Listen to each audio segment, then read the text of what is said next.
अब हामी K8 मा चेक गर्न खोज्दैछौँ हाम्रो भ्यालु S/D को भ्यालु कति आएको हो S/D को भ्यालु यहाँ 16 आएको छ 16 आएको छ है 16 भयो 16 छ अनि हामीले के छ त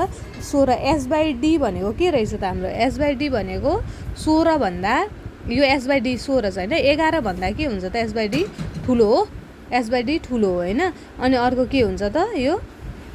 अनि अर्को लेस देन के रहेछ त हाम्रो लेस देन के रहेछ लेस देन के भयो त हाम्रो लेस देन K8 भयो हैन यसरी भयो है यसरी भयो हाम्रो अब के रहेछ त कुन कलम रहेछ त देयरफोर के रहेछ इट इज इन्टरमिडिएट कलम इन्टरमिडिएट कलम COLUMN कलम यो इन्टरमिडिएट कलम रहेछ है इन्टरमिडिएटको कलमको लागि अब हामी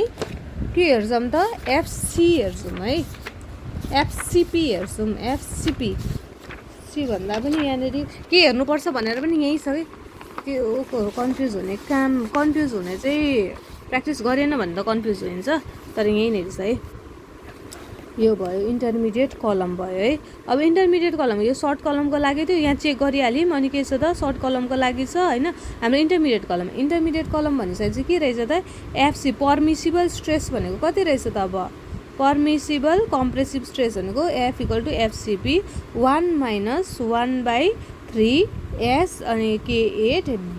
अनि यसको होलको पावर 4 यति कति आयो भन्दाखेरि 9.932 आएछ है अब युनिट भनेको त्यही हुन्छ न्युटन पर मिलिमिटर स्क्वायर हुन्छ न्युटन पर मिलिमिटर स्क्वायर हुन्छ है युनिट चाहिँ न्युटन पर मिलिमिटर स्क्वायर हुन्छ युनिट हो है अब यो आयो हामीले के निकाल्यौँ त पर्मिसिबल स्ट्रेस निकाल्यौँ है पर्मिसिबल स्ट्रेस निकाल्यौँ तर हामीलाई क्वेसनले के सोधेको छ भन्दाखेरि हामीलाई के रहेछ सेफ लोड चाहिँ कति आउनु पर्ने हो है लोड भनेको फोर्स हैन त लोड भनेको फोर्स हो अब यो स्ट्रेस भनेको प्रेसर हो सेफ प्रेसर चाहिँ आयो अब लोडमा कसरी लाने त अब के हुन्छ त प्रेसर हामीलाई के थाहा छ भन्दाखेरि फोर्स = के हुन्छ प्रेसर = फोर्स बाइ एरिया हैन फोर्स बाइ एरिया हुन्छ अनिदेखि जब प्रेसर दिएको हुन्छ A * A गर भने के हुन्छ फोर्स निक्लिन्छ हैन फोर्स निक्लिन्छ यही लोड खोजेको हो हाम्रो यो अहिले P को ठाउँमा FC हो है देयरफोर के हुन्छ त अब सेफ लोड भनिसकेपछि के भयो अब सेफ लोड भनेको के मल्टिप्लाई गर्नु पर्यो यो सेफ प्रेसर या स्ट्रेस 9.932 इन्टु एरिया गर्नुपर्छ अब एरिया कुन गर्ने यहाँ एक्सपोज कुन छ लोड चाहिँ यहाँ माथिबाट